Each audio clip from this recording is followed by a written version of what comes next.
instance composée d'officiels, membres des familles et des scientifiques, 401 nouveaux médecins ont prêté serment pour déclarer leur loyauté à la profession et s'engagent pour administrer des soins de qualité aux malades. La faculté de l'UNIKIN nous avait déjà proclamé et aujourd'hui nous sommes venus intégrer officiellement la famille, la corporation médicale, le corps des médecins de la République démocratique du Congo. Et je salue aussi mes parents, grâce à eux que je suis ce que je suis devenu aujourd'hui, je suis devenu médecin confirmé. Inscrits désormais au tableau de bord du Conseil national de l'ordre des médecins, ces nouveaux médecins peuvent à présent exercer leur métier. Un faveur que reconnaît l'État congolais. À vous qui mettez serment aujourd'hui, l'ordre des médecins vous félicite pour votre courage et endurance, pour tous les efforts fournis pour réussir les études de médecine. La nation est fière de vous. Au-delà des longues études de médecine, les nouveaux médecins sont lancés sur le marché de l'emploi accompagnés d'un code d'éthique et pratique médicale à observer de près.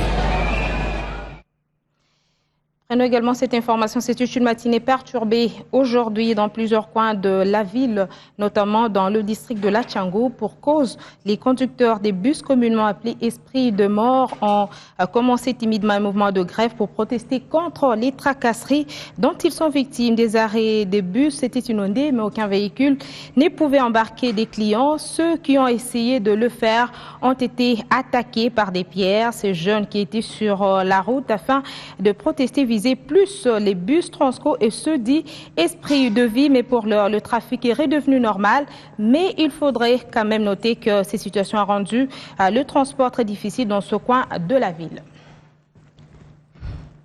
Débutons la semaine avec des confrères qui s'invitent dans cette édition du journal à travers les lignes retombées des massacres de Beni. La nouvelle dépêche se réfère à Ban Ki-moon qui a envoyé un émissaire chez Joseph Kabila.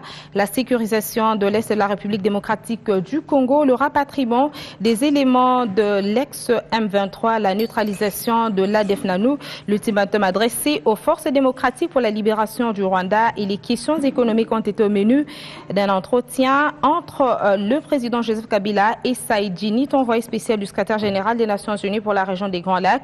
Saïd Djinnit a également soutenu qu'il a encouragé le président à promouvoir les relations avec la population de Beni afin qu'elle collabore avec le gouvernement et la mission des Nations Unies pour la stabilisation au Congo.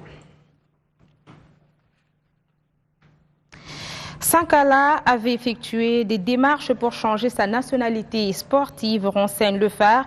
Né en France mais d'origine congolaise, Fabrice Sankara avait effectué les démarches pour porter le maillot des Léopards. Mais Anderlecht, le club belge qui l'emploie, lui a mis la pression pour qu'il reporte son projet et il ne verra pas la Guinée équatoriale. Mais topo pour Chancel Bemba, 20 ans, un autre défenseur d'Anderlecht qui a pris part aux qualifications mais qui pourrait renoncer à la CAN.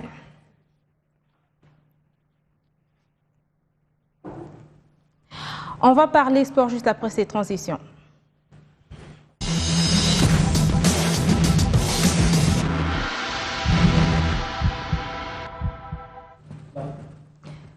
La passe sportive est signée Jean-Luc Canida. Merci d'être avec nous sur ce plateau. Bonjour, Yves. Et nous parlons ce soir avec vous. Au terme de la manche allée, quelle est la situation de la Ligue nationale de football? Parce qu'on commence par cette information. Alors, la situation, c'est que dans le groupe A, qui est le site de Lubumbashi, c'est le TP Mazembe qui a repris les commandes du groupe avec 20 points, dévançant Sa Majesté Sanga Balende qui doit jouer un match de reprogrammation, un match qui a été reprogrammé, ça sera contre Lubumbashi Sport. Et dans l'autre site, c'est l'SV Club qui dévance le dernier club Motema Pembe qui a 19 points et l'SV Club à 21 points grâce à sa victoire hier à Lubumbashi contre Jeunesse Sportive Groupe Bazano. C'était sur le score de 1-0, but marqué par Mumbele à la 23e minute. Donc V Club a battu Bazano et devient le nouveau leader en Ligue nationale de football belge. Et comment se présentent les résultats en gros?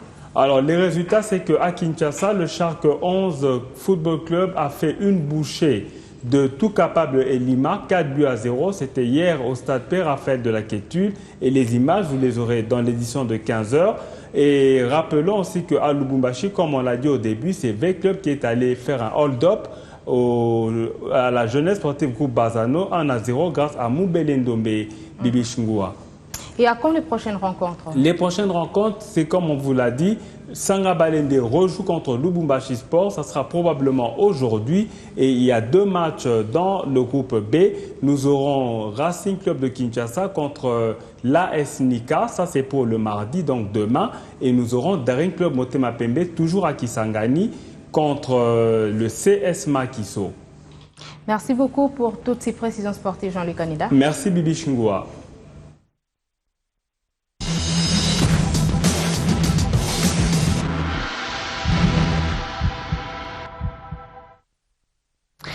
On va parler d'un dossier dans cette édition du journal. Il nous amène au Bas-Congo où l'organisation non gouvernementale dénommée Action pour les droits à l'environnement et l'avis financé par l'Agence internationale suédoise pour le développement sous la supervision du programme Forest Peoples a reçu dernièrement le privilège d'accueillir une délégation partie visiter les activités qui s'y pratiquent. L'Agence internationale suédoise pour le développement SIDA sous la supervision du Forest Peoples Programme finance l'ADEV pour le compte du projet financement de la RAID, des droits humains et développement économique pour la réduction durable et de la pauvreté des communautés des forêts de la République démocratique du Congo.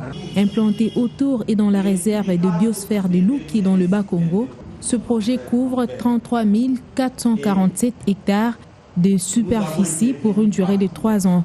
3 ans d'exécution pour la première phase, dont la présentation des résultats des activités menées sur le terrain s'est invitée. Et c'est au siège de l'ADEV que s'est fait la démonstration du déploiement des activités sur le terrain. Après, la délégation a pris la direction du centre agroforestier de Luma, palpé du doigt la réalité.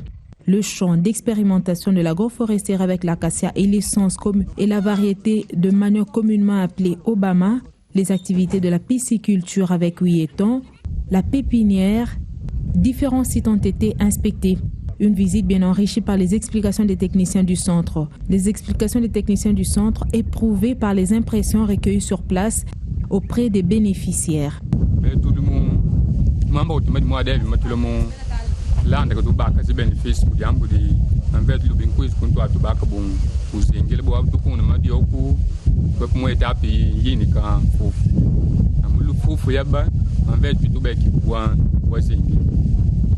Adèle, c'est un projet qui prendra temps, mais lorsqu'il va partir, comment il compte s'y prendre en charge? Est-ce qu'ils ont intériorisé les différentes fonctions apprises avec la présence d'Adèle sur le terrain?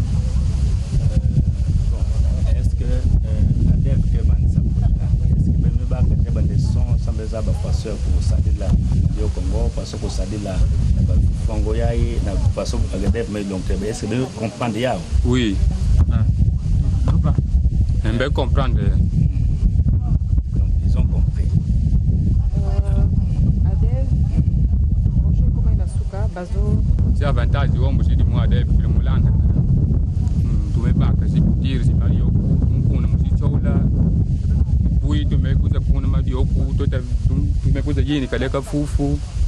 Bien aussi bien tout le monde land, c'est avantage.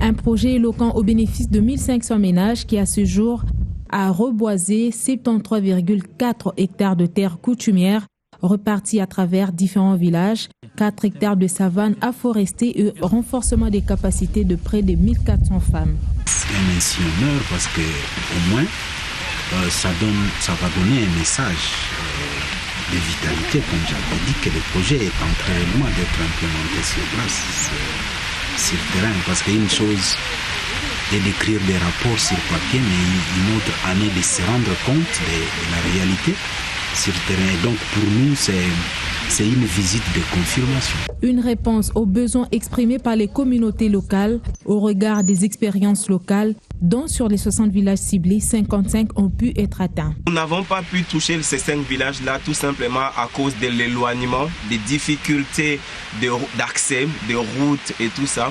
Mais nous sommes en train d'étudier pour voir quels sont les messages, quelles sont les méthodes, les stratégies que nous pouvons mettre en œuvre à partir de maintenant, parce que nous avons l'opportunité d'avoir une seconde phase pour reconduire ce travail.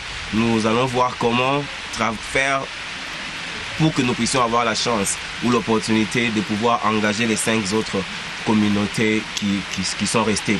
La durabilité, vitalité du projet, les astuces qui retiennent l'attention des partenaires à vivre la réalité sur le terrain. On a vu qu'ils ont été formés. Je crois qu'il s'agit de nouvelles variétés, de nouvelles techniques, aussi bien en production de manioc qu'en pisciculture et en utilisation de semences améliorées. C'est important qu'ils viennent ici dans le centre agroforestier pour apprendre comment utiliser ces techniques-là. Je crois qu'ils seront accompagnés par le projet pour ensuite copier et mettre en œuvre ces mêmes techniques dans leurs villages respectifs. Ça, c'est important pour avoir un effet multiplicatif et pour qu'ils puissent augmenter le revenu par la suite. À ceci s'ajoute la création d'une coopérative au profit des membres pour impacter les retombées du projet sur le vécu quotidien. De l'administration publique, un atelier de restitution de l'étude sur la mise en place d'un système intégré de gestion de ressources humaines et de la paie des agents et fonctionnaires de l'État s'est clôturé le week-end. Pendant 3 jours, les agents et cadres de l'administration publique ont échangé sur le nouveau système intégré de gestion du personnel de l'administration publique. Cette étude faite par le cabinet CIMAC passe par l'informatisation des procédures de gestion, de manière à opérer la saisie et le traitement des données en temps réel ainsi que le transfert électronique de celles-ci. Les études ont été bien faites et tous les participants à l'unanimité ont accepté les études telles que rendues par le cabinet CIMAC à ce jour et le logiciel proposé contient presque l'ensemble des modules pour la gestion des ressources humaines et l'API de l'ensemble des fonctionnaires de l'État. Et quelle sera l'étape suivante? Ce qui reste à faire est que ce rapport doit être rendu au comité technique institué à cet effet par son Excellence, Monsieur le ministre de la fonction publique, pour la validation. Cet outil, une fois mis en œuvre, aidera à la traçabilité des informations et à la transparence dans la gestion des ressources humaines. Fin de cette édition du journal, Mesdames, Messieurs. Merci de nous avoir suivis.